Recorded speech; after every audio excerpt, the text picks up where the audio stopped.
حضرت عائشہ صدیقہ رضی اللہ تعالی عنہ فرماتی ہیں کہ میں نے نبی کریم صلی اللہ علیہ وآلہ وسلم کو ایک دن اپنے حجرے کے دروازے پر دیکھا۔ اس دن حبشہ کے لوگ مسجد میں کھیل رہے تھے۔ رسول اللہ صلی اللہ علیہ وآلہ وسلم نے مجھے اپنی چادر میں چھپا لیا تاکہ میں ان کے کھیل کو دیکھ سکوں۔ دوسری حدیث میں حضرت انس رضی اللہ تعالی عنہ راوی ہیں کہ حبشی تاجدار کائنات صلی اللہ علیہ وآلہ وسلم کے سامنے رقص کر رہے تھے اور ساتھ کہتے جاتے محمد عبد صالح۔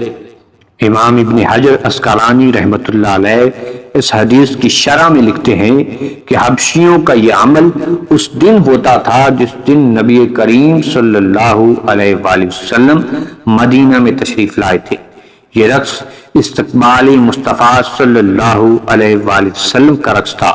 امام ابن حجر اسقلانی بیان فرماتے ہیں کہ جب نبی کریم صلی اللہ علیہ وآلہ وسلم بستی قباء میں پہنچے تو اس دن ربیع الاول کی 12 تاریخ تھی، گویا ولادت محمدی صلی اللہ علیہ وآلہ وسلم کا دن تھا۔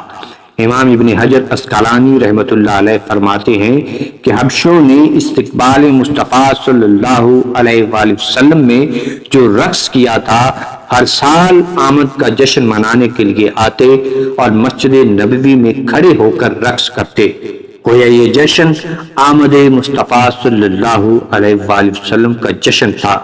امام ابن حجر اسقلانی رحمۃ اللہ علیہ فرماتے ہیں کہ اس امر میں کوئی شک نہیں کہ نبی کریم صلی اللہ علیہ وآلہ وسلم کا دنیا میں تشریف لانے کا دن عید کے دن سے بھی بڑا دن ہے۔